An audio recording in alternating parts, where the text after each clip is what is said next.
Why it sucked to be a medieval butcher. Let us dispense with the romance immediately. There is no gentle lowing of cattle in a sun-dappled meadow here. There is no rustic charm, no burly, red-cheeked man in a spotless apron whistling as he weighs out sausages. The medieval butcher does not exist in the amber light of a nostalgic imagination. He exists in the half-dark, in the perpetual twilight of a timber-framed shop where the floor is a geological layering of dried blood, crushed bone, and straw that has turned to a black, greasy muck. He exists in a state of permanent olfactory assault, where the scent of his own life, his skin, his hair, his very breath, is indistinguishable from the scent of death. You were not born to be a butcher. Or perhaps you were. Perhaps it was in your blood before you had language for it. Your father was the knacker, the slaughterman for the Lord's domain. Or perhaps he was the tripier, the man who handled the guts no one else would touch. In the medieval world, you did not choose your craft. Your craft chose you, often by the simple, unbreakable accident of birth. And if your father smelled of the shambles, so would you. If your father's hands were stained to the second knuckle with a patina that no lye soap could ever fully erase, your hands would bear the same map. Your fate was sealed not by aptitude or ambition, but by proximity. The call came not with a trumpet, but with a debt. Your father owed a quartermark to the guild for the right to occupy his stall. He owed a portion of every hide to the lord who owned the soil your shop stood upon. He owed a tithe to the church for the souls you were all desperately trying to save while wallowing in the physicality the church condemned. You became his apprentice at 7, maybe 8 years old. Your mother wept, but not because she would miss you. She wept because she knew what the first cut would do to your hands, and what the 10,000th cut would do to your soul. Your first day, you are handed a bucket. It is wooden, swollen with moisture, and slick with a film you try not to identify. Your job is water. Water from the communal pump, a quarter-mile walk, up the muddy slope, past the baker's oven where the air smells of heaven, past the tanner's yard where the stench makes your eyes water, a smell so foul it makes your father's shop seem, by comparison, a place of almost floral perfume. You haul the water back, sloshing it over your feet, and you pour it into the great iron cauldron that sits over the perpetual embers of the hearth. The cauldron is for scalding. 4 bristles. 4 softening the hooves. 4 washing the sheets of fat that will be rendered into tallow. You are small. You are unnoticed. You are a pair of hands. And your hands are about to learn their first lesson. The world is not made of wood and stone, it is made of meat. The animal, a hog, perhaps, if you are in a town with enough acorn woods, or more likely a scrawny, ill-tempered ox that had broken a leg and was condemned, is not brought to you gently. It is driven through the streets, a mob of boys with sticks and barking dogs at its heels. It bellows, a sound that is not just pain but a profound, existential protest against the city it finds itself in. By the time it reaches the slaughter block outside your shop, a massive slab of worn, concave granite, its surface a map of dark stains that will not wash away, it is already exhausted, half-mad with fear. You are told to hold the rope. You are 8. The ox outweighs you by 1,000 pounds. You grip the rough hemp as the beast thrashes, its hooves skidding on the blood-slicked cobbles. Your arms feel as if they are being pulled from their sockets. You are not holding the ox, you are merely a fixed point for its terror to pivot around. Then your father appears. He is not the man you know from the hearth at home, the one who would pat your head with a hand that smelled oddly of iron and smoke. He is different here. He moves with a slowness that is not calm but professional. He carries the striker, a heavy, poled hammer. He does not look the animal in the eye. You have been told this is respect. Later you will understand it is the first lie of the trade.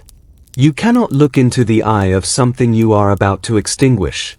If you do, you see a reflection of your own mortality, and the hammer becomes too heavy to lift. He swings. The sound is not a crack, it is a wet, solid thump, like a baker slamming a heavy fist into a mound of dough. The ox's legs buckle. It does not fall quietly. It convulses, its body a loose sack of frantic nerves. Your father swings again and again, until the bellowing ceases and becomes a rattling, guttural exhalation. The final breath of a large animal smells of grass and blood and something else, a green, verdant smell of a life that is now ended. You are still holding the rope. Your hands are white-knuckled, trembling. There is blood on your face. You do not know when it got there. You look down and see that your simple woolen tunic is now decorated with a constellation of crimson droplets, already beginning to turn brown. This is your first wage. Not coin. Blood. Your father looks at you, sees the fear, and grunts. The neck, he says. His voice is flat. Cut the neck. We need to bleed it before the meat spoils. He hands you a knife. It is not a fine blade. It is a scalp rum, a short, stout blade with a handle of worn horn, so slick from use you can barely grip it. The ox's throat is a vast, quivering landscape. The skin is coarse, matted with mud and hay. You kneel in the blood muck, your knees immediately soaked. You press the blade to the skin. It resists. You saw at it, a clumsy, frantic motion, until the blade finds the soft hollow of the jugular. The skin gives way with a sudden, shocking ease, and a torrent of blood, warm, shockingly warm, like bathwater that has been left too long, pours over your hands, down your arms, and pools around your knees. You are baptized. You are no longer the son of a butcher. You are a butcher. The rest of the day is a blur of physics and exhaustion. You learn that a dead animal is an engineering problem. A living creature is a dynamic, fluid system. A dead one is an inert, stubborn mass that conspires against you. You are told to hoist the hind legs with a block and tackle. The rope slips. The 1,000-pound carcass swings, nearly crushing you against the stone wall. You learn that gravity is not your friend. It is a force that turns a clean cut into a ragged tear, that pulls the steaming viscera out before you are ready, spilling them into the straw with a sound like wet laundry dumped from a basket. You learn the geography of the interior. The peritoneum, the silvery membrane holding the organs, is a landscape you will come to know better than the streets of your own town. You learn that the stomachs, multiple, for the ox, contain a fermenting slurry of half-digested grass that smells of a bog and burns your eyes. You learn that the abomasum, the true stomach, is a bag of acid that will eat through your skin if you are not quick. You learn that the liver is a hot, dense mass, the size of a small dog, and that the gallbladder, a small, pear-shaped sac of bitter green bile, is your enemy. If it breaks, the meat is ruined. The bile's bitterness seeps into everything, a chemical condemnation that turns a week's wage into dog food. Your father does not teach you with words. He teaches you with curses. When you rupture the gallbladder, and you will, in your first year, you will do it a dozen times, he does not yell.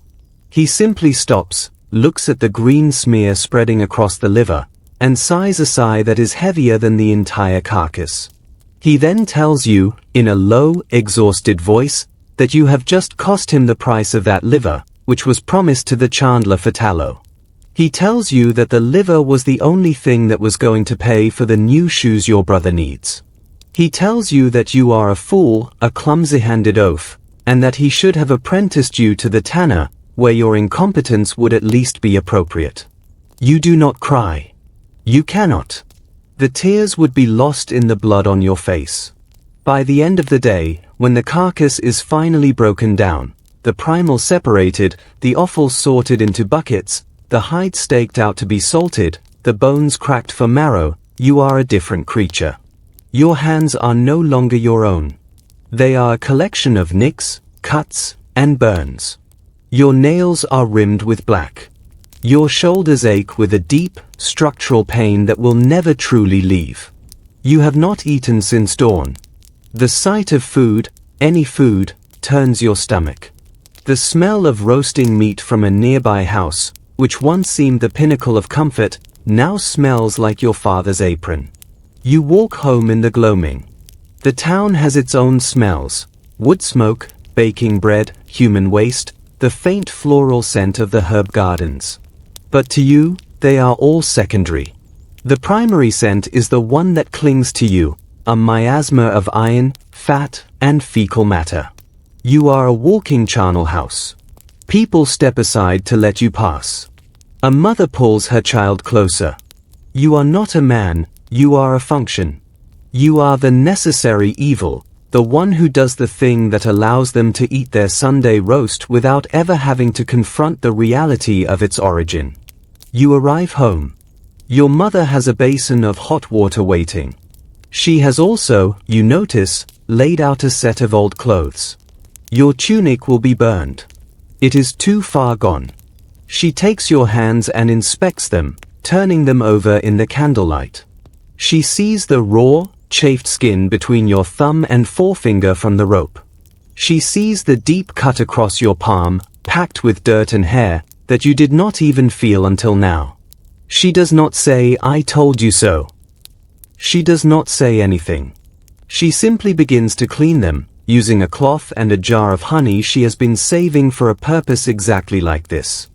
Honey is a precious thing, a luxury, but against the festering corruption that is the constant threat of a butcher's wound, it is the only medicine that works. As she binds your hand with a strip of clean linen, she speaks. "The miller's son," she says, her voice soft, "he is apprenticed to the scribe now. He learns his letters. He sits on a stool." You do not respond. You know what she is doing. She is telling you the story of the life you did not get. It is a kindness, in its way. She is acknowledging the sacrifice.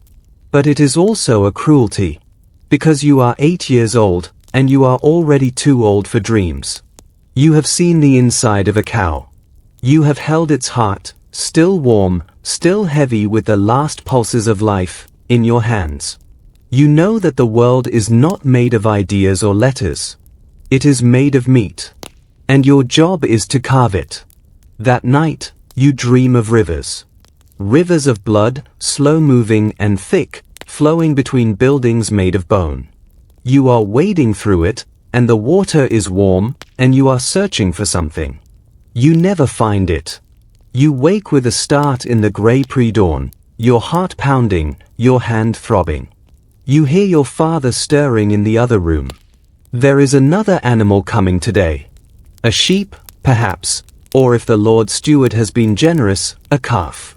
You lie there in the darkness, the scent of yourself, iron, fat, smoke, filling your small palate.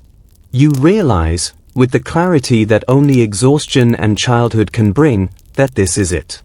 This is your life. There is no other path.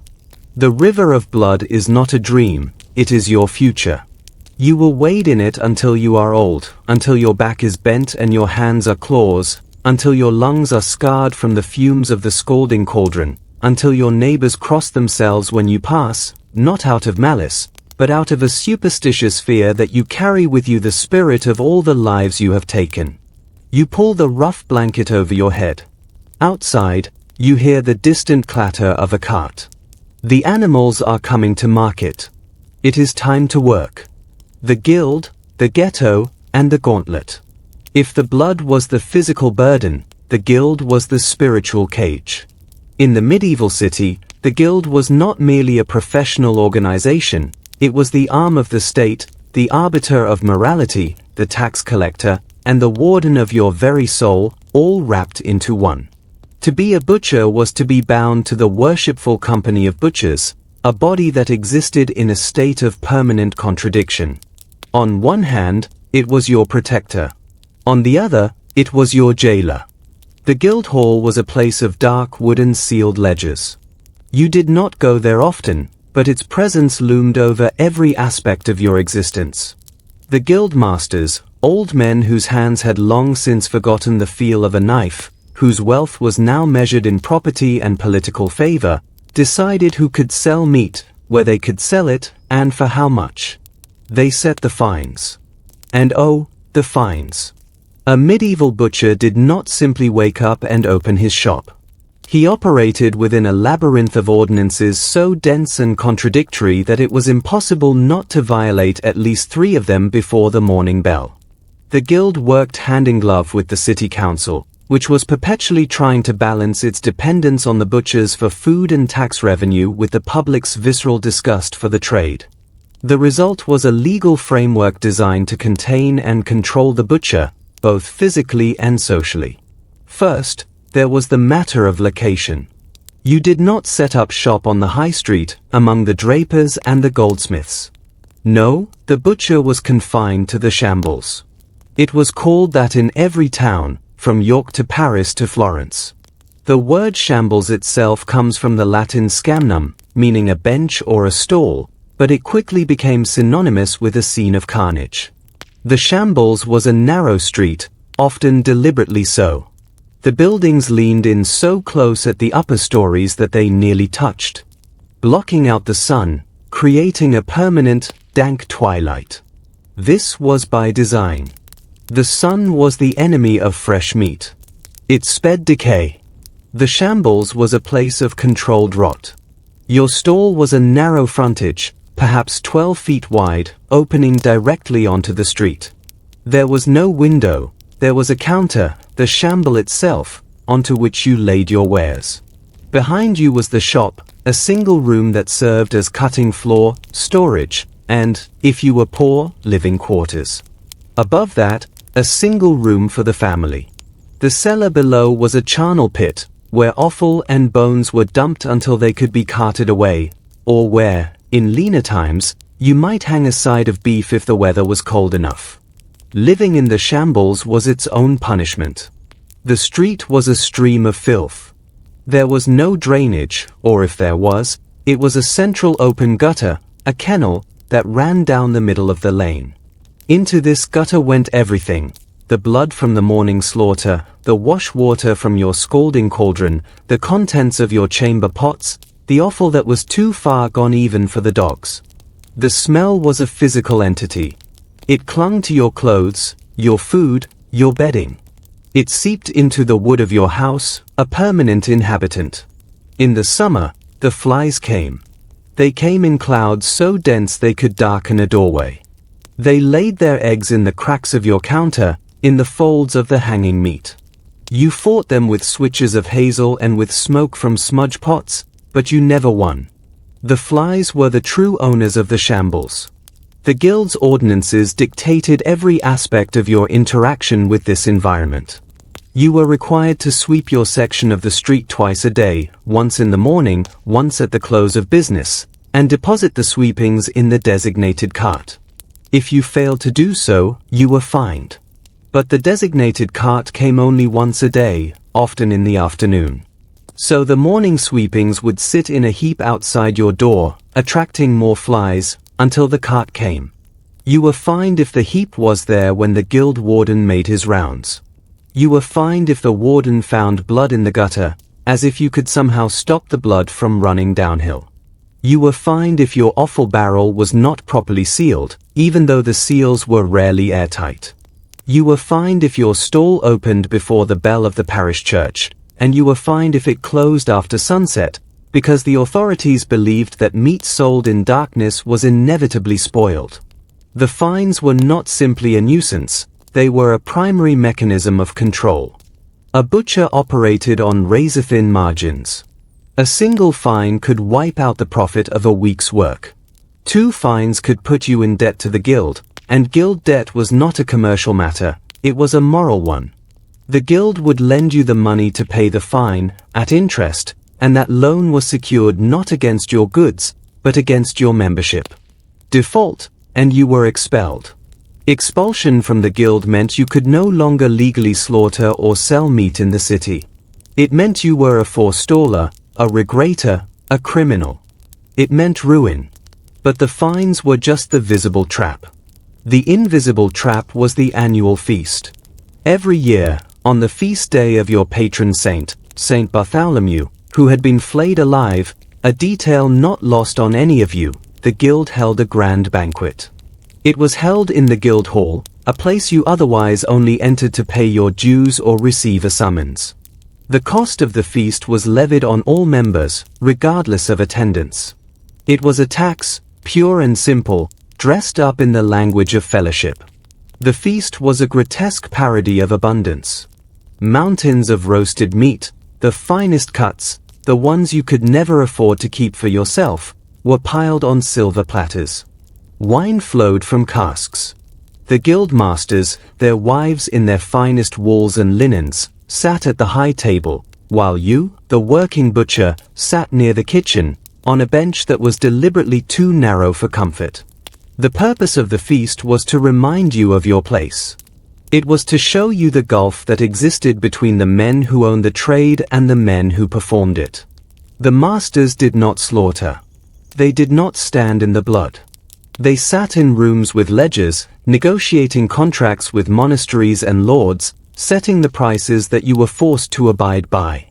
They decided that a prime side of beef would sell for a certain number of pence per pound, a price that did not account for the fact that your ox had come in scrawny that week, or that the summer heat was making the meat turn green after only 2 days. You could not raise your price to compensate. That was price gouging, a violation of guild ordinance, subject to a fine. You could only lower your price if the meat was turning, but selling tainted meat was also a violation, subject to an even larger fine, and public stocks if you were caught. You sat at the feast, eating a piece of roasted beef that was not your own, drinking wine that was not your own, watching the masters laugh and toast to the prosperity of the trade. You knew, with a certainty that settled in your stomach like a stone, that the prosperity they toasted was built on the labor of your back, the ruin of your hands, and the slow erosion of your lungs. Yet, you could not hate the guild entirely, because the guild was also your shield. In a world without it, you would be nothing. The guild protected your monopoly. No one could open a butcher stall in the city without its approval. It regulated the outsiders, the country butchers who would come in on market days and try to undersell you. The guild sergeants would confiscate their goods if they were not guild members. It also provided a form of social insurance. If you were injured, an injury was a matter of when, not if, the guild might grant you a small stipend. If you died, it would see to your burial and might even provide for your widow for a year, allowing her to remarry or, if she was capable, to take over the stall with a special dispensation. But a widow running a butcher stall was a rare and pitiable sight. Because the shambles was no place for a woman.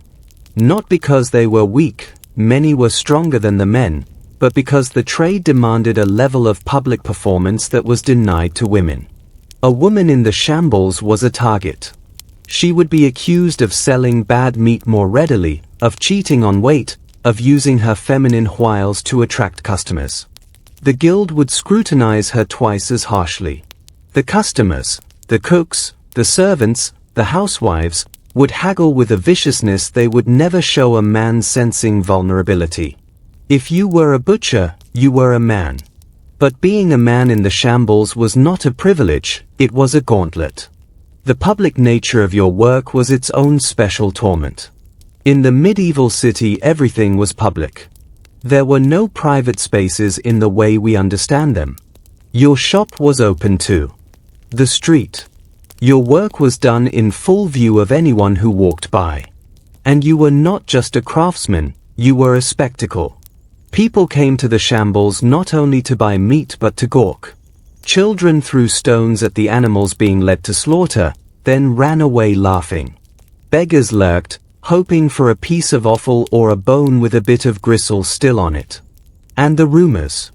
The rumors about butchers were endless and inventive.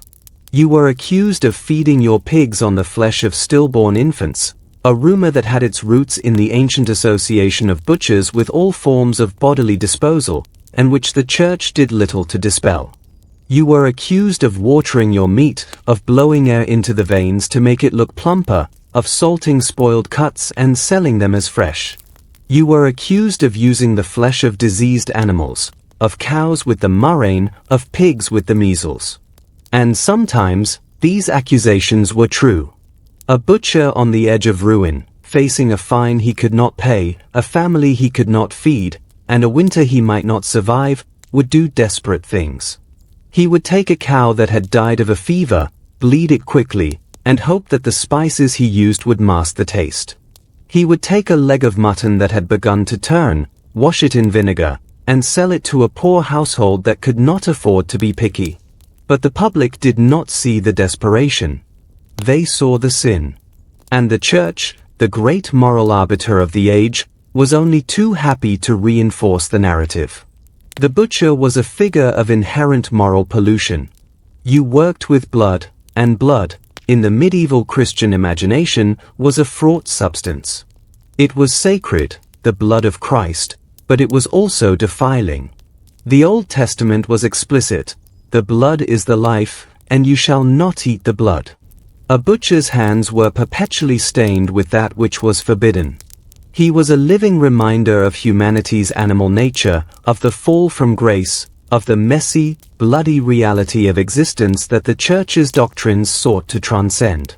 Your relationship with the local clergy was, therefore, a constant negotiation. You were required to attend Mass. You were required to pay your tithes on the animals you sold.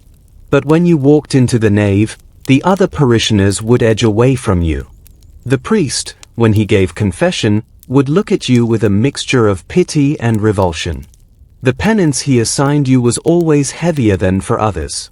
For a baker who had overcharged for a loaf, a few Hail Marys.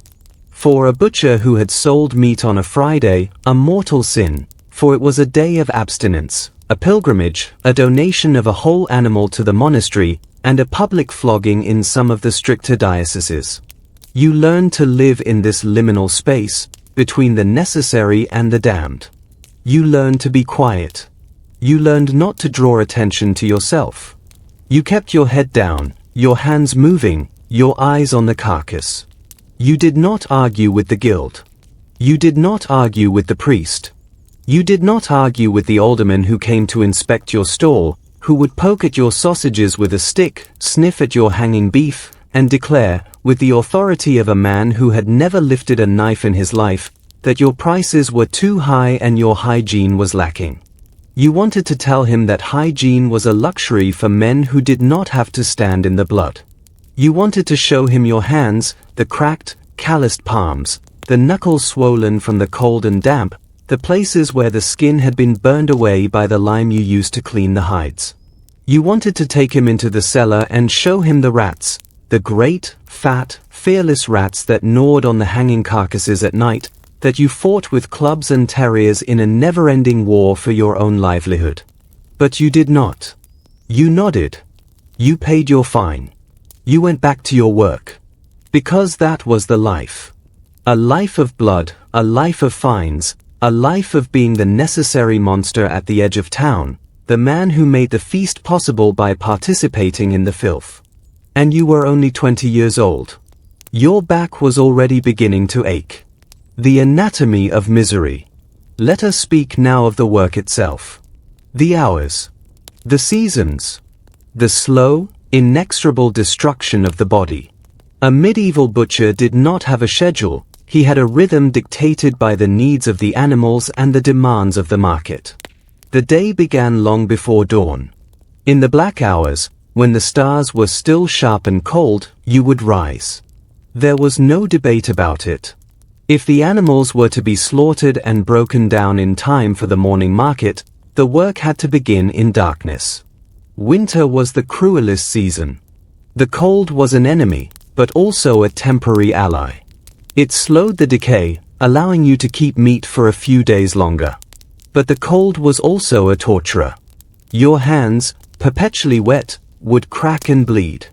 The chilblains would set in, swollen, itchy, painful nodules on your fingers and toes that would split open in the warmth of the half later in the day, weeping a thin fluid.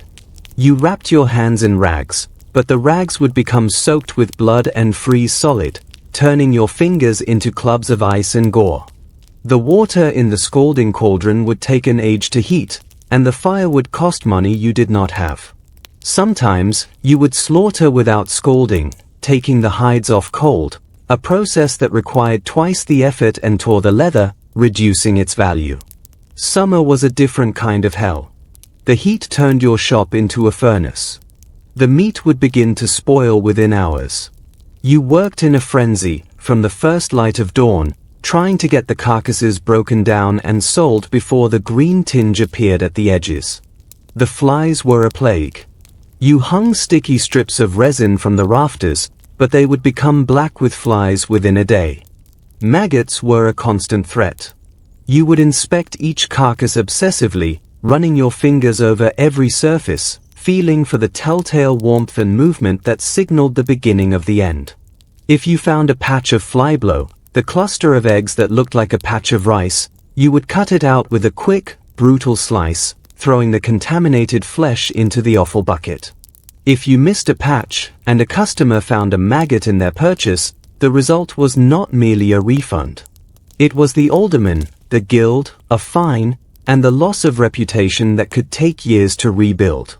The tools of your trade were simple, but each was an instrument of cumulative injury. The knives were your primary tools, and you had many. The scalp rum for the initial cuts, the coltellus for finer work, the heavy cleaver for splitting spines and chopping through joints. None of them were ergonomic.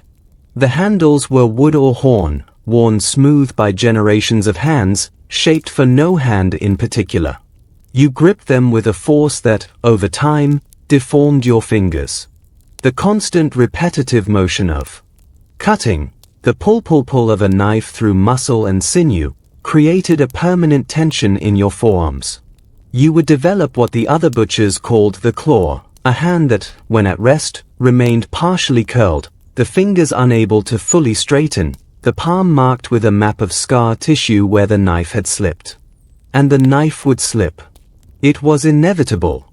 You worked in haste, in poor light, on surfaces that were slick with fat and blood, with hands that were numb from cold or slick with sweat. A moment's distraction, a shout from the street, a dog barking, a sudden cramp in your hand, and the blade would go where it was not intended. You have a scar on your left thigh where you buried a cleaver to the bone when you were 17. You have a notch in the cartilage of your left ear where an errant swing of the scalprum caught you as you were hoisting a side of beef. You have a finger, the middle finger of your right hand, that no longer has a nail.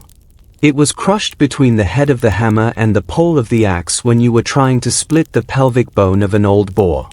You did not go to a barber surgeon for these injuries. You could not afford it.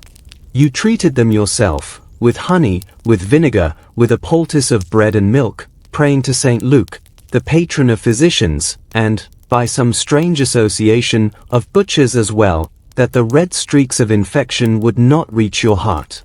But the knife wounds were the dramatic injuries. The true toll of the trade was more insidious. It was the back. A butcher spent his day bent over the carcass on the block, bent over the offal buckets, bent over the scalding trough. The constant stooping, combined with the weight of the sides of meat you lifted and moved, compressed your spine. By the time you were 30, your vertebrae would begin to show signs of wear. By 40, you would be permanently hunched, a condition the other butchers called the shambles back. You would walk with a lurch, your body compensating for the uneven wear on your hips and knees. Your knees, in turn, would be ruined from standing on the wet, uneven cobbles for 16 hours a day, day after day, year after year. The cartilage would wear away, leaving bone grinding on bone. The pain would be constant, a background hum that you learned to live with, but which would flare into sharp, debilitating spikes with any sudden movement. Then there was the lung. The lung was the butcher's hidden enemy. The air in the shambles was a toxic brew. There was the steam from the scalding cauldron, laden with particles of hair and skin. There was the smoke from the smudge pots, a combination of damp straw and animal fat that produced a thick, acrid cloud meant to drive away the flies but which also drove itself into your lungs. There was the dust from the dried blood on the floor, ground into a fine powder by the passage of feet, which would rise in clouds when you swept. There was the lime you used to cure the hides, A caustic dust that burned your throat and eyes. And there was the ever-present miasma of decay, the offal in the barrels, the bones in the cellar, the fat that had gone rancid, which the medical theory of the time held to be the cause of disease. You coughed. All butchers coughed. It began as a dry, hacking thing in the morning, as you cleared the phlegm that had accumulated overnight. Over the years, it deepened, became wetter. You would cough up sputum that was grey, then black, then streaked with red.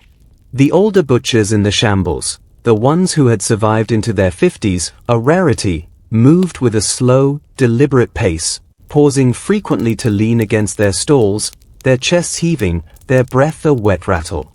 They called it the butcher's complaint. It was a death sentence, written in the air you breathed, and there was no cure. The work was not only physically destructive, it was psychologically isolating. You lived in a world of death, and that world set you apart. You could not speak of your day at the evening meal. The images were too vivid, the smells too strong. Your family knew, of course. They lived in the same house, breathed the same air. But there was an unspoken agreement that the details would not be discussed. When you came home, you washed as best you could, you changed your clothes, and you tried to become a different person. But the scent was always there. It was in the grain of your skin. It was in the hair on your chest. It was in the very pores of your being. Your wife, if you were lucky enough to have one, would have been chosen for you by your father or the guild. She would be a woman from a similar trade, a baker's daughter, perhaps, or a chandler's. She would know, going into the marriage, what she was accepting. But knowing and living are different things. She would lie beside you at night, and the scent of the shambles would fill the marriage bed. She would wash your clothes, scrubbing them in the cold water of the communal trough, trying to remove the stains that were set into the fibers like dye. She would watch you eat, noting how you avoided the fatty cuts, how you pushed the roasted meat around your plate without enthusiasm. How could you be enthusiastic? You had spent the day up to your elbows in the substance of the animal. To then eat it was not a pleasure, it was a reminder of your labor. And if there were children, and there would be, for the church forbade contraception and you needed the labor, you would watch them with a mixture of love and dread. You would see your youngest, the one with your mother's eyes, playing in the gutter, and you would see the future. You would see his small hands, which should be learning a game or a song, being wrapped around the handle of a scalprum. You would see the blood on his face. You would see the slow ruin of his body, the claw hand, the shambles back, the butcher's cough. You would see the cycle repeating itself, because there was no way out. The apprenticeship fee for another trade was beyond your means. The guild's hold on your family was absolute. Your son would be a butcher because you were a butcher, just as you were a butcher because your father was a butcher. There was a story that circulated among the butchers of the city, a dark joke that was told in hushed voices over a pot of ale at the end of a long day. It was the story of a butcher who, on his deathbed, was visited by a priest. The priest, seeing the butcher's hands, the scars, the stains, asked him if he repented of his trade. The butcher, with his last breath, said, "Repent? I gave my life so that others could eat. I gave my hands, my back, my lungs. I gave my son. And for what? For a stall in the shambles, for the hatred of the church, for the scorn of the city. Repent? I repent only that I did not become a usurer. At least the Jews get to keep their hands clean." It was a bitter joke, and it was funny only because it was true. The usurer, the moneylender, was also damned by the church. But he sat in a room, counting coins. He did not stand in the blood. He did not smell of death. When he walked down the street, people might look away in disapproval, but they did not cross themselves. They did not pull their children closer. The butcher was a paradox. He was essential, yet despised. He was the foundation of the city's protein supply, yet he was treated as a pariah. He worked with the most intimate materials, the bodies of God's creatures, yet he was considered morally polluting.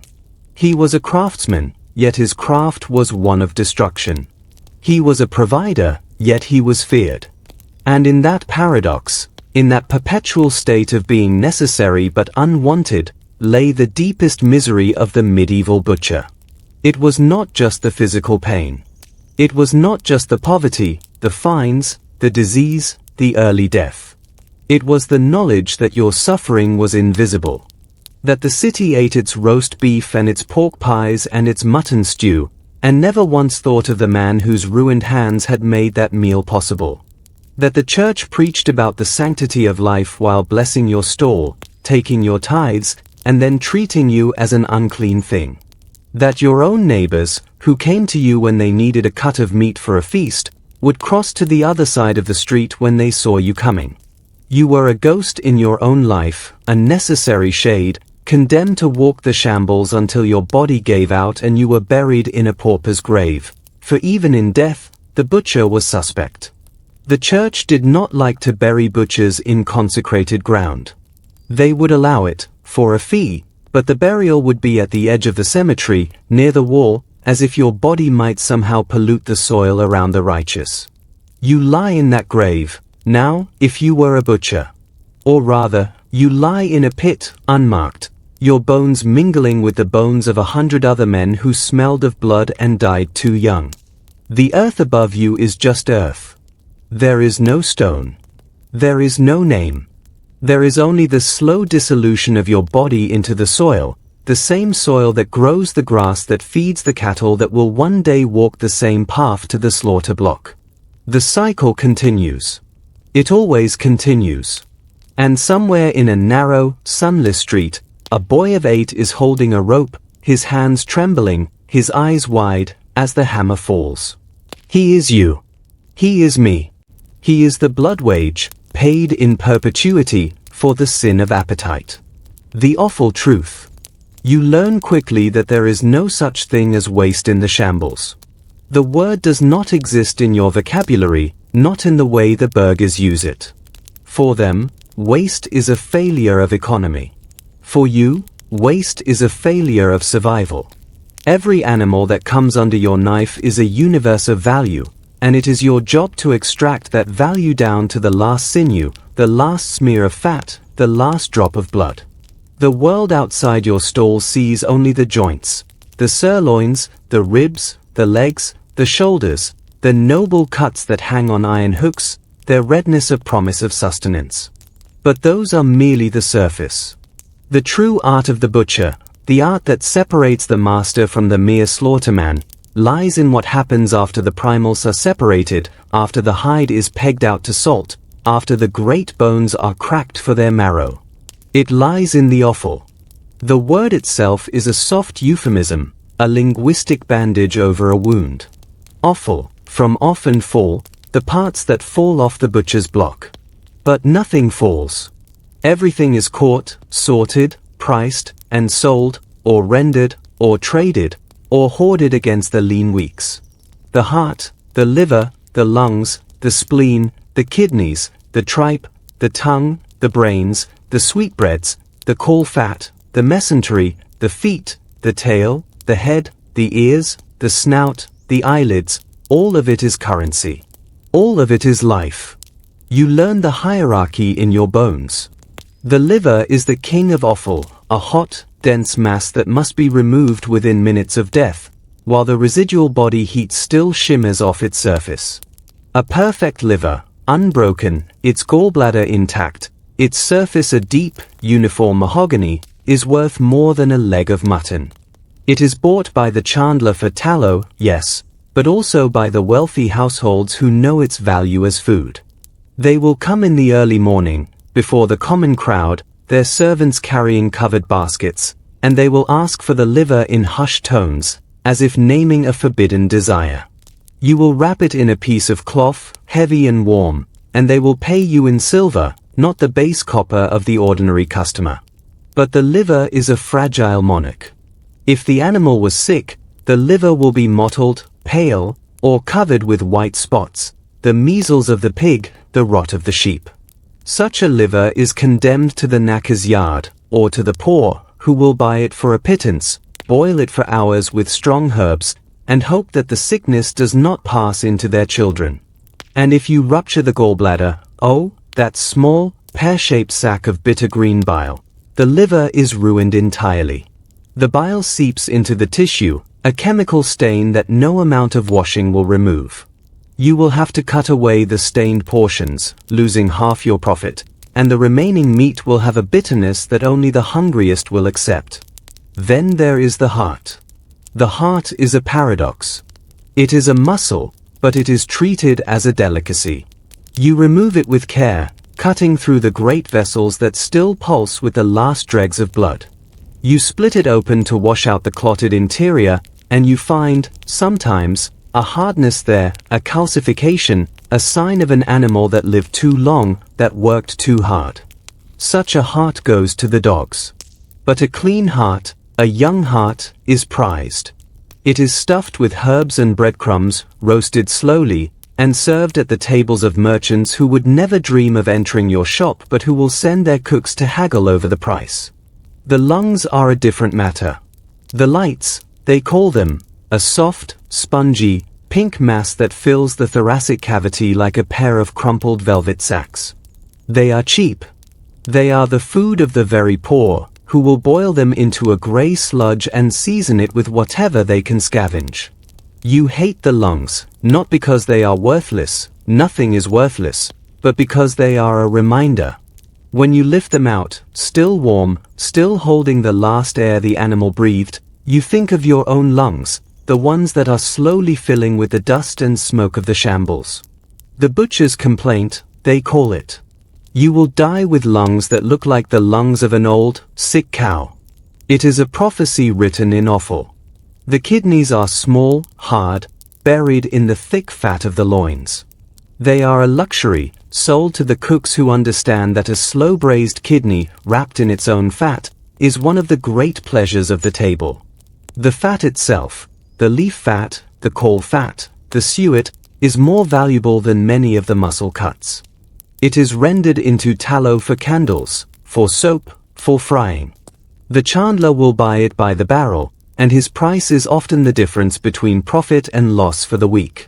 You learn to render the fat yourself, in the great iron cauldron, stirring with a wooden paddle until the liquid gold separates from the crispy brown cracklings. The cracklings are sold separately, a cheap food for the poor, a treat for children who do not yet understand the economics of their own bodies. And then there is the tripe. Tripe is the stomach. It is the great leveler. All animals have stomachs. Some have more than one, like the ox and the sheep, and the stomach is a labyrinth of chambers, each lined with a different texture, a different membrane. To prepare tripe is to engage in a war of attrition. It must be scraped, washed, soaked, boiled, scraped again, bleached with lime or lye, and boiled again. The smell is indescribable. It is not the smell of death, it is the smell of digestion, of grass fermenting in the dark, of the half-rotted vegetation that sustained the animal in its last days. It is a green, sour, nauseating smell that clings to your clothes, your hair, your skin, and will not leave even after a dozen washings. You hate tripe. You hate the feel of it, the rubbery, ridged surface of the rumen, the honeycomb pattern of the reticulum. You hate the way it resists the knife, the way it slips from your fingers, the way it seems to retain the memory of its function. But you respect it, because tripe is the food of the working man. The laborers, the porters, the carters, the men who unload the ships at the wharves, they buy tripe. It is cheap, it is filling, and when it is boiled for hours with onions and herbs, it becomes a stew that can sustain a family for days. You sell more tripe than you sell sirloins. The sirloins go to the rich, the tripe goes to the city. The city runs on tripe. The head is a project unto itself. The tongue is a delicacy, of course, and you remove it with a cut under the jaw, pulling it out with a pair of iron tongs. The cheeks are rich, tender meat, hidden in the bone, and you carve them out with a small, curved knife. The brains are a soft, pale mass, removed by cracking the skull with a cleaver. They are a luxury for some, a revulsion for others. You have seen men fight over a set of brains, and you have seen women refuse to touch them, crossing themselves as if the very presence of the organ was a sin. The eyes. You have learned to remove the eyes quickly, before they can stare at you. There is a superstition among butchers that the eye of a slaughtered animal, if left in the head too long, will retain a memory of your face. You do not believe in such things. You are a practical man, a man of the knife and the cleaver, but you also do not test the superstition. The eyes go into the offal bucket with the rest of the trimmings.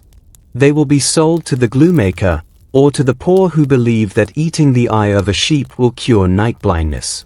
You do not know if it works. You only know that you do not want to look into them. The feet are the last of the offal. The trotters of the pig, the shanks of the ox, the scrag of the sheep, they are boiled, scraped, and sold. The gelatin they yield is precious. It is used to thicken soups and stews, to make jellies for the sick, to size textiles.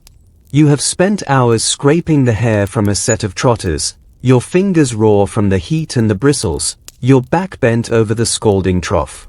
The smell of burnt hair is one of the smells you will carry to your grave.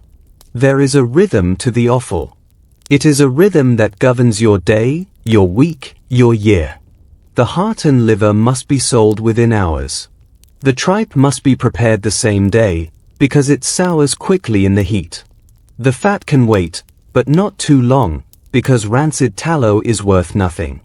The feet and heads can be kept for a day, perhaps two if the weather is cold, but the offal buyer comes on Tuesdays and Fridays, and if you miss him, you will have to salt the goods or lose them.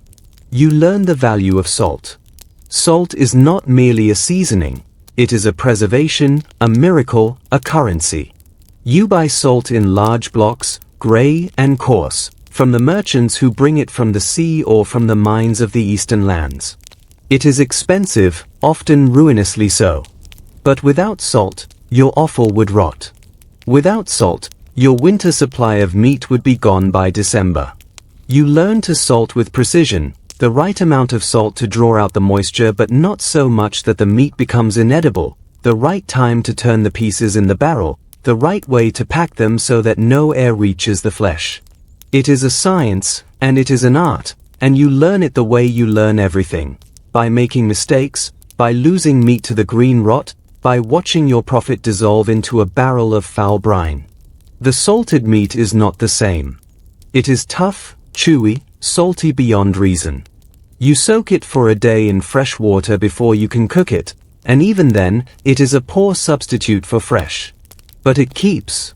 It keeps through the lean months when the animals are scarce, when the Lord's forest laws forbid you from taking more than a certain number of beasts, when the winter snows block the roads and the drovers cannot bring their herds to market. The salted meat is what feeds the city from January to March. And the offal, the salted tripe and tongues and feet, is what feeds the poor. They will come to your stall in the dead of winter, their faces pinched with cold and hunger, and they will ask for a piece of salted cheek, a trotter, a handful of cracklings. They will pay with the last coins in their purses, or they will ask for credit, and you will have to decide whether to give it. Credit is the butcher's second burden. You are not a moneylender, you are a tradesman. But the poor cannot always pay. They come to you because you are the last resort, the man who deals in the parts that others reject, the man whose goods are cheap enough for a widow with 3 children to afford. You give them credit, and they promise to pay on the next market day. Sometimes they do. Often they do not. You cannot chase them, you cannot afford the time. You write their debts in your head, a mental ledger that grows longer each winter, and you know that some of them will never be paid. You know that the woman with the hollow eyes and the ragged shawl will die before she can pay you, or her children will die, or she will simply vanish into the crowd of the city, and her debt will become a ghost that haunts your accounts. But you give credit anyway. Because you are not a monster. Because you see the hunger in their faces, and you know that you are the one who stands between them and starvation. Because you have children of your own and you know what it is to watch them go to bed with empty bellies. Because the offal is cheap, and your margin is thin, and the difference between giving credit and refusing it is often the difference.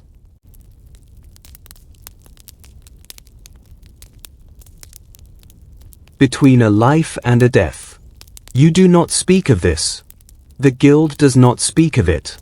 The aldermen, when they come to inspect your stall, do not ask about the debts you carry. They only ask about the fines, the ordinances, the cleanliness of your offal barrels. They do not see the woman who comes at dusk, when the stall is closing, to beg for a piece of liver for her sick son. They do not see you cut a piece from your own share, wrap it in a scrap of cloth, and give it to her without taking her coin. You do not speak of it because to speak of it would be to admit that the offal, the waste, the fallen parts, the things that the world rejects, is also the thing that connects you to the city in a way that the noble cuts never can. The sirloins go to the wealthy, the aldermen, the canons of the cathedral. They pay in silver, they take their meat, and they forget your face. But the offal goes to the poor, the laborers, the widows, the orphans. They pay in copper, or in promises, or in the small kindnesses that pass between those who know what it is to struggle. They remember your face. They know your name. And in the dark of the winter, when the snow is falling and the shambles is a frozen, silent canyon, they are the ones who come to you not just to buy, but to talk, to share a pot of ale, to remind you that you are not merely a butcher, but a man. The saint and the sin. The church is never far from your thoughts. It is never far from anything in the medieval city. The bells mark the hours. Matins, lauds, prime, terce, sixt, none, vespers, compline. They ring from the cathedral, from the parish churches, from the monasteries that cluster at the edges of the city walls. You wake to bells, you work to bells, you eat to bells, you sleep to bells. The rhythm of your life is the rhythm of the divine office, and yet you are never quite sure whether the divine has any place for you. Your relationship with the church is a wound that never heals. On one hand, you are a necessary part of God's creation. The Bible is filled with references to butchers, to slaughter, to the sacrifices that were the center of the ancient covenant. Abraham slaughtered a ram. The priests of the temple cut the throats of lambs and goats. The very word priest comes from the same root as the word sacrifice, and a sacrifice is nothing more than a ritualized slaughter. In the Old Testament, the butcher and the priest were often the same man. But you are not a priest. You are a butcher in a Christian city, and the church that surrounds you has spent 1,000 years building a theology of blood that makes your trade a source of perpetual moral unease. The blood is the life, the scripture says, and the blood is forbidden. The Council of Jerusalem, in the earliest days of the church, decreed that the Gentiles must abstain from blood, from things strangled, from fornication. The prohibition on blood has never been repealed. It sits in the canon law, a silent condemnation of the very substance that covers your hands. You do not eat the blood, of course. You drain it from the animal, and you sell it to the pudding makers, who mix it with oats and fat and herbs and stuff it into casings to make black puddings.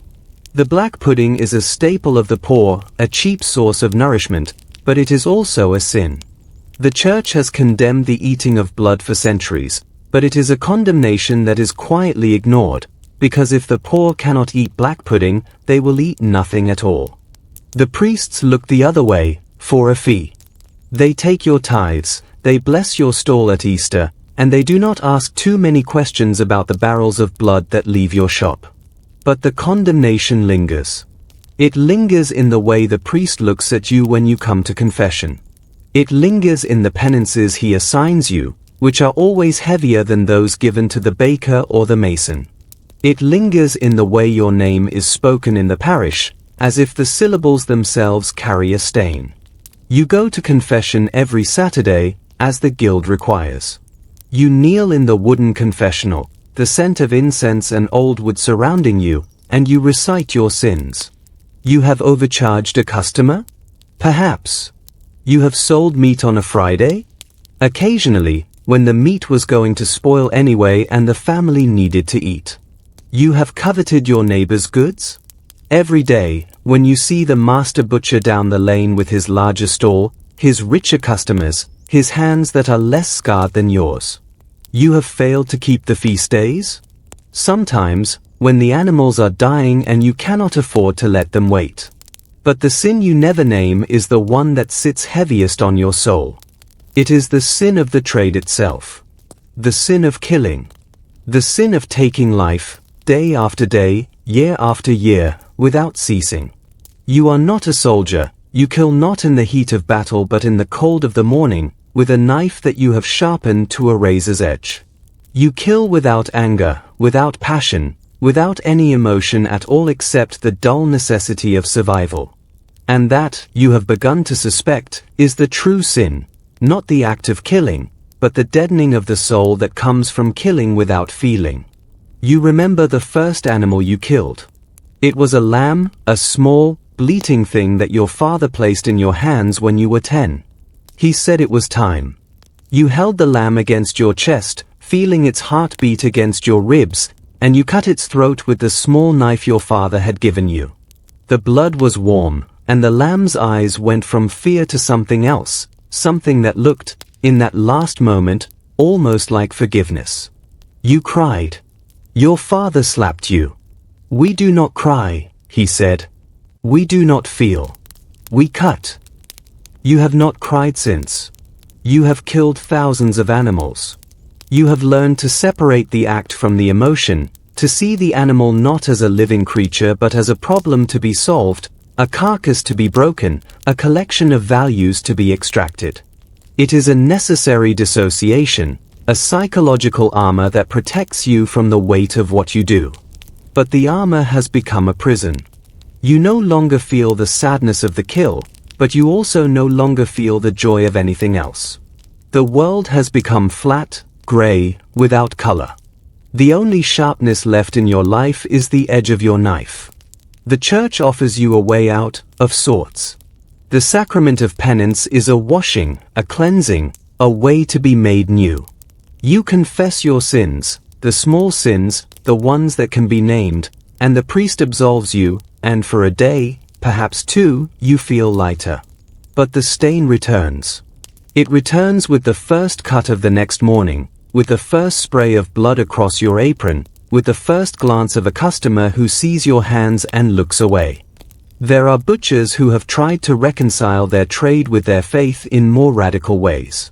You have heard the stories, whispered in the alehouses, of the butchers who became flagellants, who processed through the streets on Good Friday, beating their backs with leather thongs until the blood ran down their legs.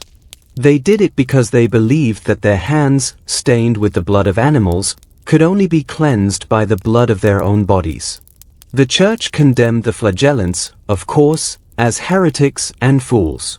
But you understand them. You understand the desire to take the stain that is forced upon you and transform it into something holy, something chosen. You have considered pilgrimage. The guild allows a journeyman to take a year away, to walk to Santiago or to Rome, to pray at the shrines of the saints who might intercede for a butcher's soul. Saint Bartholomew is your patron, the apostle who was flayed alive. His skin was removed with knives, and he is often depicted holding the instrument of his own torture. It is a grotesque image, but it is yours. You have stood before his statue in the cathedral, looking at the flayed skin draped over his arm, and you have wondered if he understands. If he, too, knew what it was to have his body treated as raw material, to be carved by hands that felt nothing. But you cannot go on pilgrimage. You have debts. You have a family. You have a stall that will fall into ruin if you leave it for a year. The pilgrimage is a dream that grows more distant with each passing year, as your back bends and your hands curl and your lungs fill with the dust of the shambles. You will die in the city where you were born, in the house where your father died, in the same bed where your mother gave birth to you. You will die with the scent of blood in your nostrils and the taste of ashes on your tongue. The church will bury you, but not in the good ground. You will be placed at the edge of the cemetery, near the wall that separates the living from the dead, and the priest will say the words of committal, and the earth will cover you. Your wife will place a stone over your grave, if she can afford it, with your name and your trade. John the Butcher, it will say. Or William, or Thomas. And perhaps, if the stonecutter is kind, he will carve a lamb or an ox, a symbol of the life you took and the life you gave. And perhaps, on the day of judgment, when the angels separate the sheep from the goats, the lambs from the cattle, you will stand before the throne of God with your hands still stained, and you will say, I did what I had to do. I fed the city. I gave my body and my soul so that others might eat. And perhaps God, who understands necessity, will look at your hands and see not the stain of blood but the shape of sacrifice. Or perhaps he will look at you and say, Depart from me, for I never knew you. You do not know. You cannot know.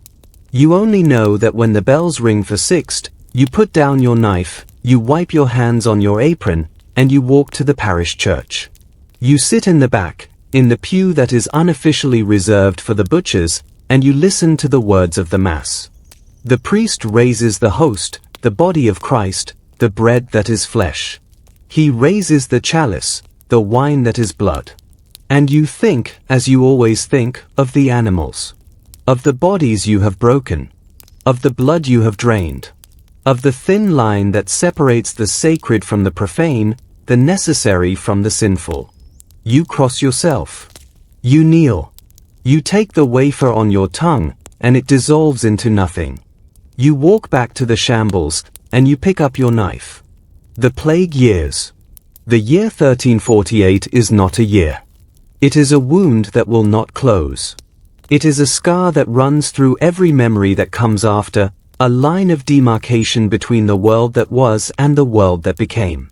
You are 42 years old when the plague comes. You have been a master butcher for 20 years, your own master since your father died in the great winter of 32, his lungs finally giving out after a lifetime of sucking the smoke and dust of the shambles. You have a wife, a son of 17 who works beside you, 2 daughters married to a baker and a cooper, and a boy of 9 who is already showing the signs of the claw hand. You have a stall on the shambles that you have expanded twice, taking over the space of the old chandler who went bankrupt. You are, by the standards of the trade, successful. You have debts, but they are manageable. You have a reputation for honesty, for good meat, for not watering your stock or selling the flesh of diseased animals. The guild masters nod to you in the street. The priest does not give you the harshest penances. You have, in the limited way that a butcher can, made a life. Then the ships come to the port. The city is a port city, or near enough. The merchants bring wool and tin from the west, wine from Gascony, cloth from Flanders. They also bring rats. They have always brought rats, but these rats are different. They carry something in their fleas, a sickness that has been moving across the continent for 2 years, leaving cities empty and fields untended. You do not know this, of course. You have no word for plague that means anything more than a bad sickness, a visitation of God's wrath. You only know that the first cases appear in the dockside parishes, among the sailors and the whorehouses. The people swell with buboes in their groins and armpits, great black lumps the size of eggs. They vomit blood. They die within days. The city does what it always does in times of crisis. It looks for someone to blame. The beggars, the lepers, the Jews. The Jews are the easiest target. They have been blamed for every calamity since the memory of man. There is a pogrom in the spring of 1348, before the plague has even reached the gates. The mob gathers outside the jury, armed with clubs and axes. You hear the shouting from your stall, and you close the shutters. You are not a Jew hater, you are a businessman. The Jews are your customers, sometimes, when they need kosher meat. You have a separate stall for the kosher meat, a small side business that brings you a few extra coins. But the mob does not care about your business. The mob wants blood. The Jews are rounded up, some of them, and burned in the square. Others flee, leaving their houses and their goods behind. You watch the smoke rise from the square, and you wonder if the plague will stop now that the Jews are gone. You know it will not. You know that the plague is not a punishment for the Jews, it is a punishment for everyone, or for no one. But you keep this thought to yourself. A butcher who speaks out in defense of the Jews is a butcher who finds his stall broken and his family threatened. The plague comes anyway. It comes in the summer, when the heat is at its worst, when the shambles smells like an open grave. The first case in your parish is a washerwoman who lived near the pump. She dies in 3 days. Then her children. Then the man who lived next door. Then the priest who gave her the last rites. The churches are closed, because the priests are dead or fled. The bells ring for the dead, but soon there are no bell ringers left to ring them. The city changes in ways you cannot describe. The markets are empty. The farmers do not come in from the countryside, because the countryside is dying too. The drovers stop bringing cattle. The price of meat, the little meat that is available, skyrockets. The guild tries to fix the prices, but the guild masters are dead or hiding. The aldermen are dead. The mayor is dead. The king's officials are dead or gone. There is no authority left. There is only the sickness and the fear. You keep your stall open, because you do not know what else to do. Your son works beside you, silent, his face grey with exhaustion. Your wife stays in the house, with the youngest boy, and she does not let anyone in. She burns herbs at the door, rosemary, lavender, anything she can find, and she prays. She prays constantly, a litany of prayers that spills from her lips like water from a cracked pot. The customers stop coming. The poor are dead or fled. The rich are locked in their manor houses, refusing to open the gates. There is no one left to buy meat. The animals that you have, a few scrawny cows, a herd of pigs that you bought from a farmer who was too sick to tend them, are dying. Not from the plague, but from neglect. There is no one to feed them. There is no one to water them. They stand in their pens, lowing softly, and you look at them and wonder if it is worth the effort to slaughter them when there is no one to sell to. But you slaughter them anyway. You slaughter them because it is what you do. You slaughter them because you cannot let an animal suffer, even now, even in the midst of all this death. You slaughter them, and you salt the meat, and you put it in the cellar, and you wait. The smell of the city becomes a thing you cannot escape. It is the smell of death, yes, but it is also the smell of abandonment. The dead are left in their houses, because there is no one to bury them. The dogs and the rats have free run of the streets. You see a dog, one day, carrying something in its mouth, a hand, you think, the small hand of a child, and you turn away and vomit into the gutter. You lose your son in September. He is 17, tall, strong, with hands that were beginning to show the skill of a true butcher. He complains of a headache in the morning, a pain in his neck. By noon, he has a fever. By evening, the buboes have risen in his groin, black and swollen. Your wife wants to bring him to the house, to nurse him, but you refuse. You have seen what happens to those who nurse the sick. They die too. You make a bed for him in the back room of the stall, a place of straw and old sacking, and you sit with him through the night. He does not speak. He cannot speak. He lies on the straw, his body racked with spasms, his eyes open and staring at the ceiling. You hold his hand, the hand that was beginning to learn the feel of the knife, and you feel the heat coming off him like a furnace. You pray. You pray to Saint Bartholomew, to Saint Luke, to the Virgin, to any saint who might be listening. You pray that your son will live. You promise to go on pilgrimage, to give half your goods to the poor, to never again sell meat on a Friday. You make promises you know you cannot keep, because you are desperate and you are terrified and you are watching your son die. He dies at dawn. The bells are not ringing. There is no one to ring them. You close his eyes with your thumb and forefinger, and you sit beside him for a long time, holding his hand, feeling the heat fade from his skin. You do not cry.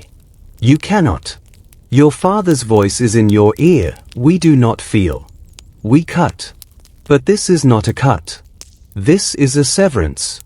This is a wound that will never close. You bury him yourself. There is no priest, no coffin, no proper grave. You wrap him in a sheet, and you carry him to the pit that has been dug at the edge of the parish, where the dead are being thrown without ceremony. The pit is already half full. You see the bodies of your neighbors, your customers, the woman who came for the liver, the old man who bought the cracklings. They lie in a tangle of limbs, a heap of flesh that looks, to your butcher's eye, like a pile of offal. You lay your son on top of the heap. You say the words of committal, the ones you remember from your father's burial. Ashes to ashes, dust to dust. You throw a handful of earth over him, and you turn away, and you walk back to the shambles. Your wife does not speak to you for a month. She blames you, you think, for keeping the stall open, for not fleeing the city when you had the chance. Perhaps she is right. Perhaps you should have fled. But where would you have gone? The plague is everywhere. The whole world is dying. There is no refuge. The plague passes, eventually.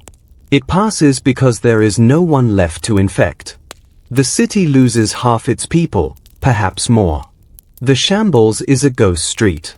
Half the stalls are empty. The butchers you knew, the old man who taught you how to sharpen a blade, the woman who ran the tripe stall, the journeyman who was always laughing, are gone. The guild masters are gone. The aldermen are gone. The city that emerges from the plague is not the city you knew. It is a smaller, quieter, more desperate place. But there is work. The work never ends. The farmers come back, slowly, to the countryside. The herds are smaller, but they exist. The people need meat. The price of meat is higher than it has ever been, because the workers are fewer and the demand is the same. You find yourself, for the first time in your life, with more coin than you know what to do with. You expand the stall. You buy the empty space next door. You hire a journeyman, a young man from the countryside whose family died in the plague, and you begin to train him. You do not think about your son. You cannot. If you think about your son, you will stop working, and if you stop working, you will die. You have seen what happens to men who stop working. They sit in their empty houses, staring at the walls, and the life drains out of them. The work is the only thing that keeps you alive. The knife in your hand, the carcass on the block, the rhythm of the cuts, this is your liturgy, your prayer, your reason for being. But at night, when the stall is closed and the house is quiet, you sit by the fire and you see your son's face. You see him as a boy, holding the rope, his eyes wide with fear. You see him as a young man, his hands steady on the knife, his shoulders straight. You see him as he was in the last hours, the black lumps rising in his groin, the blood on his lips. And you wonder, in the dark, whether you will see him again. Whether there is a world beyond this one where the plague does not reach, where the hands are clean and the knives are put away. You do not know. You cannot know. You only know that you are alive and that tomorrow you will pick up the knife again and that the work will continue. The knacker's yard. The knacker is not a butcher. This is the first thing you must understand. The knacker is what butchers become when they can no longer be butchers. He is the ghost at the feast, the shadow at the edge of the shambles, the man who does the work that even the butchers refuse to do. You have known the knacker's yard since you were a child. It is at the edge of the city, beyond the walls, near the tanneries and the dung heaps. It is a place of smoke and stench, a place where the air is thick with the smell of burning horn and boiling fat.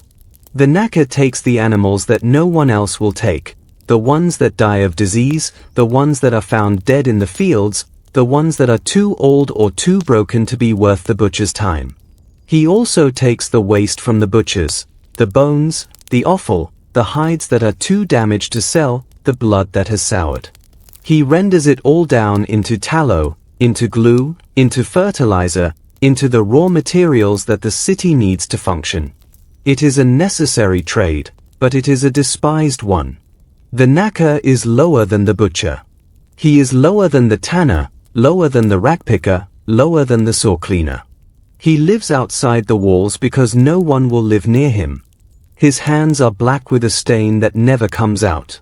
His clothes are rags, his house is a hovel, his children are half-wild creatures who run with the dogs and the rats. He is the end of the line, the final destination for everything that the city discards. And yet, you have always known that the knacker's yard is your destiny.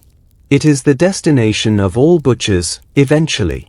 When your hands are too crippled to hold a knife, when your back is too bent to lift a side of beef, when your lungs are too scarred to stand in the smoke of the rendering cauldron, you will go to the knacker.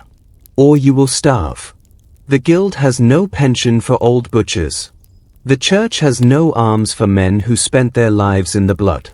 You work until you cannot work, and then you die. But some butchers choose a different path. They become knackers themselves. They sell their stall, or they pass it to their sons, and they move beyond the walls, and they spend their last years in the smoke and the stench, rendering the bones of the animals they once slaughtered. It is a kind of penance, you think. A way of completing the circle. You spend your life taking life. You end your life processing death. The knife is put away, the rendering ladle takes its place. You have seen old Thomas, the knacker who worked the yard nearest the city, go about his work. He was a butcher once, a good one, with a stall near the market cross. But his wife died, and his son died, and he lost the will to cut. He sold the stall and bought the knacker's yard, and he has been there for 20 years. His hands are black, his hair is white, his eyes are red-rimmed from the smoke. He moves slowly, with the careful, deliberate gait of a man who has learned that haste leads to injury. He does not use a knife much, not anymore. He uses a hook, a ladle, a great iron rake for stirring the cauldrons. He works alone, mostly. No one wants to work for a knacker. The pay is too low, the work too foul, the stench too great. You go to Thomas sometimes, to sell him the bones and the offal that you cannot use. You bring him the hides that are too torn to salt, the hooves, the horns, the heads that are too old to make good brawn. He pays you in copper, a handful of small coins that barely cover the cost of the cart that brings the waste. But you go anyway. You go because Thomas is the only man you know who is older than you, who has been in the trade longer, who has seen more death. You go because he understands something that the younger butchers do not, that the work is not just about the meat, the profit, the customer.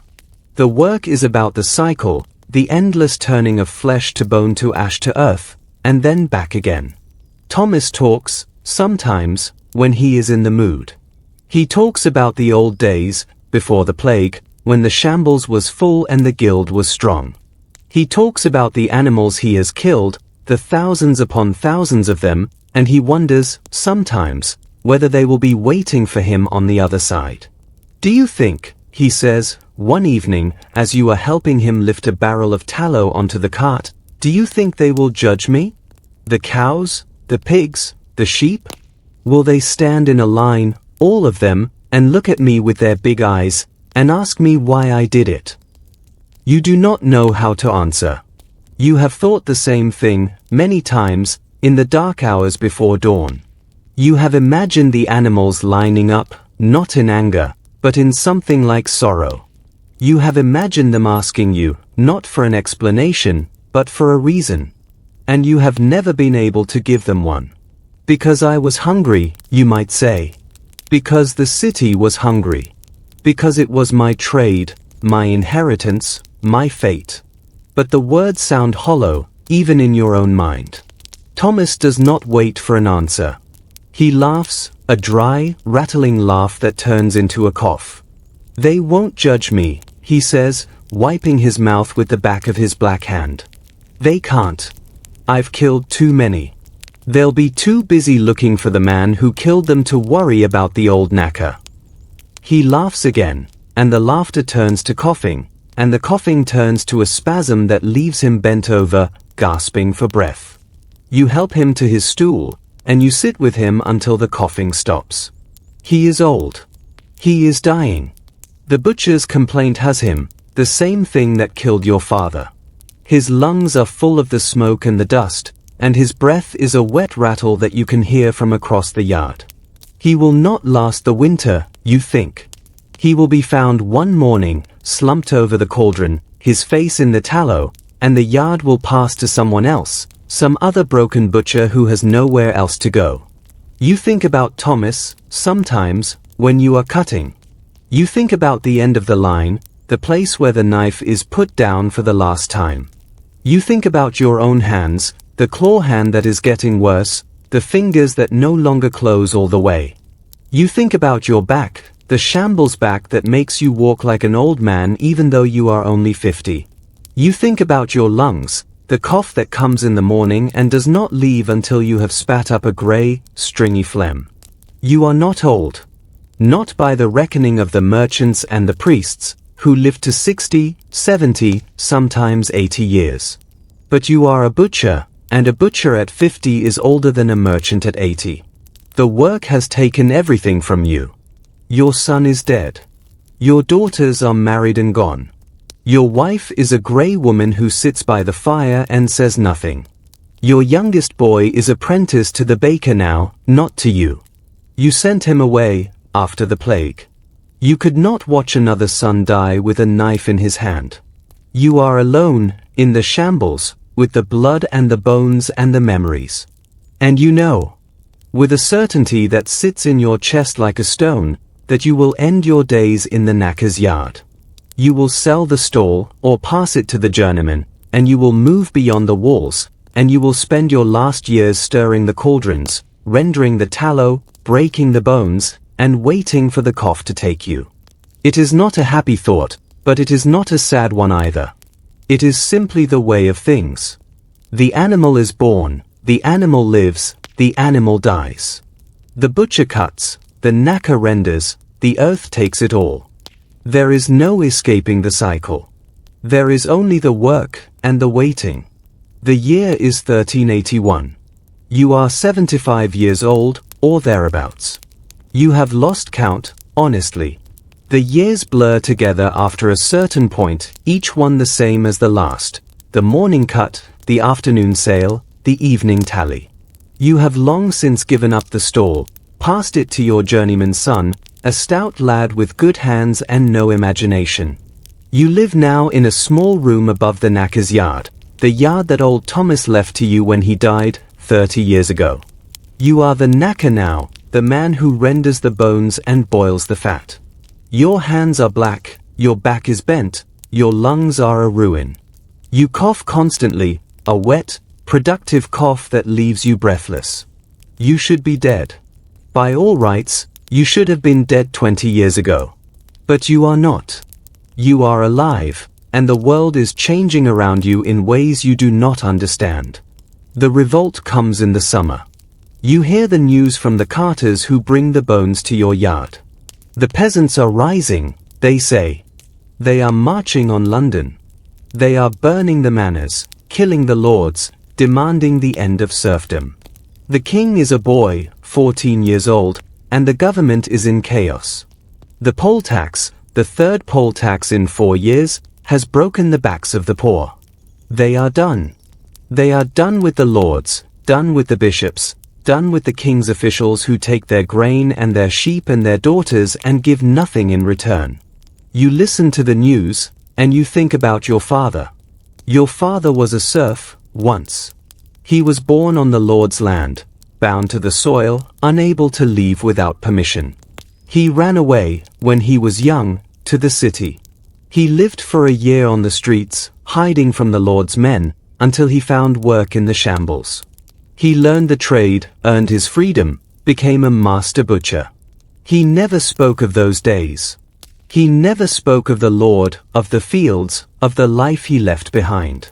But you remember, sometimes, the way he would look at the animals in the slaughter block, and you wonder if he saw something of himself in them.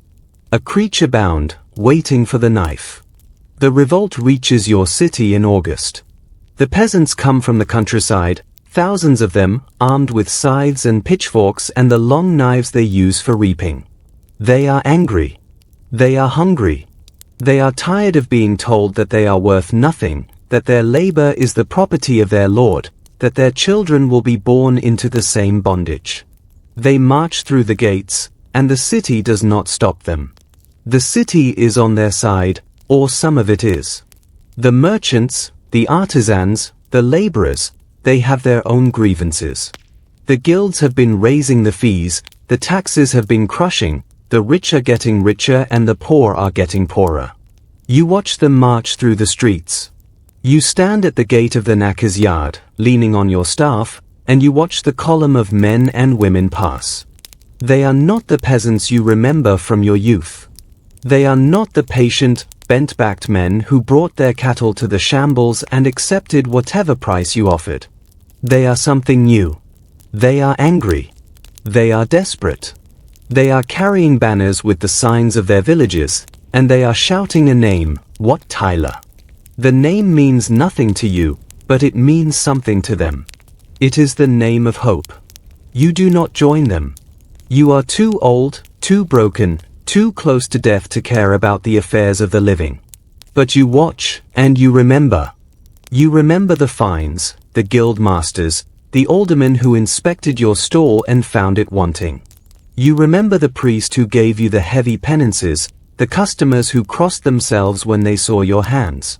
You remember your son, dead of the plague, thrown into a pit like an animal. You remember the years of hunger, the debts, the desperation. And you think, perhaps they are right. Perhaps it is time for the lords to learn what it feels like to be afraid. The revolt does not last. They never do. The king promises them everything, freedom, justice, an end to the taxes, and then, when they have laid down their weapons, he sends the army. The leaders are executed.